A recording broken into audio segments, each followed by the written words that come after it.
Alors, dans tous les cas, c'est intéressant quand tu plantes des fruitiers d'en planter un tous les mètres de la même espèce et de les greffer au pire les uns dans les autres jusqu'à un gros. Voilà. Ça peut être mis avec plein de variétés pleureuses, ça peut nourrir des bestioles, mais faut bien que ce soit attaqué, sinon ils vont s'affranchir de cette greffe-là. Lui, il va avoir tendance à faire un gros parce qu'il va valider l'idée. Donc il y a une grosse branche qui va avancer de ce côté-là.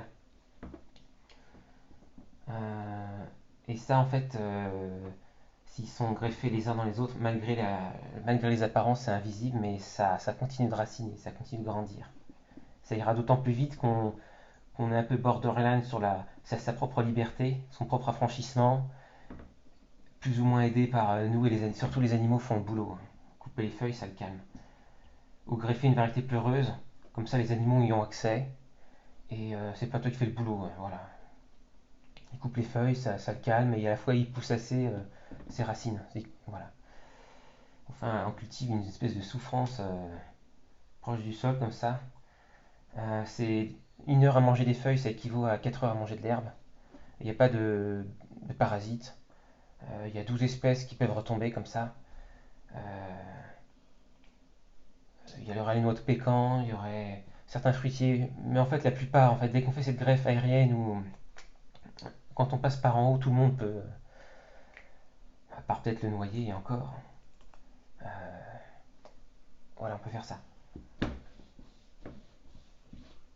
Pour faire des gros, évidemment, il faudra, comment dire, qu'est-ce que je voulais dire là? 1 minute 59. Bref, ça ressemblera aux cathédrales quand ça va monter. Le gros, c'est bien qu'il ait des jeunes pivots qui soient proches de lui malgré tout, pas qu'un seul. Donc c'est bien d'avoir des trucs qui le tiennent. Et surtout les charpentes, hein, surtout les charpentes, qui vont se croûter à un moment. Et s'il y a un trou, à un moment, ça fait comme une carie, ça.